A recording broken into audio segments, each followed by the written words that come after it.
নমস্কার সকলকে। আমি ময়ূরী। আমি ওয়েস্ট বেঙ্গলে থাকি। আপনারা কে কোথায় থাকেন সেটা আমাকে কমেন্টে জানাতে পারেন।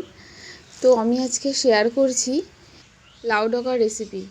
দেখুন, কথা বলতে বলতে লাউ ডগাগুলোকে ভালো করে জল দিয়ে ধুয়ে কয়েকবার ধুতে হবে, তারপর সেটাকে প্রয়োজন মতন কেটে নিতে হবে।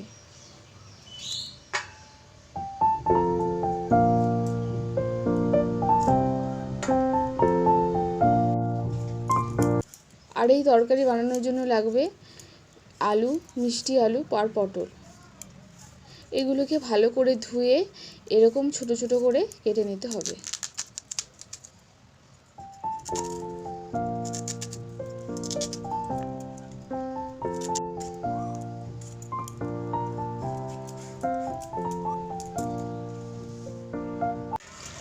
এরপর কেটে রাখা সবজিগুলোকে ভালো করে জল দিয়ে ধুয়ে নিতে হবে।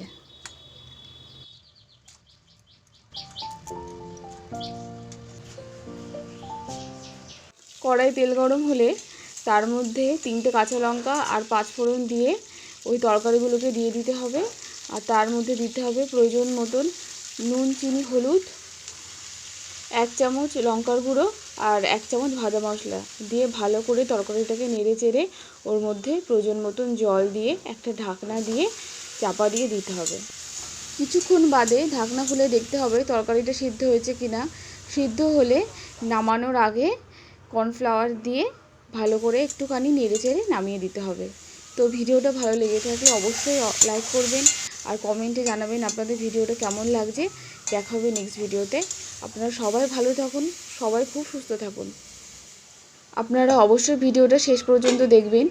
এভাবে মা পাতলা ঝোল যেটা করে সেটা কিন্তু অসাধারণ খেতে হয়। আর এছাড়াও লাউ ডাঁটা তো আমরা সর্ষে দিয়ে খেয়েই থাকি, কিন্তু সেটা ভীষণই রিচ হয়। কিন্তু এভাবে খেলে কিন্তু ভীষণ ভালো লাগে খেতে। আপনারা সবাই অবশ্যই ট্রাই করবেন।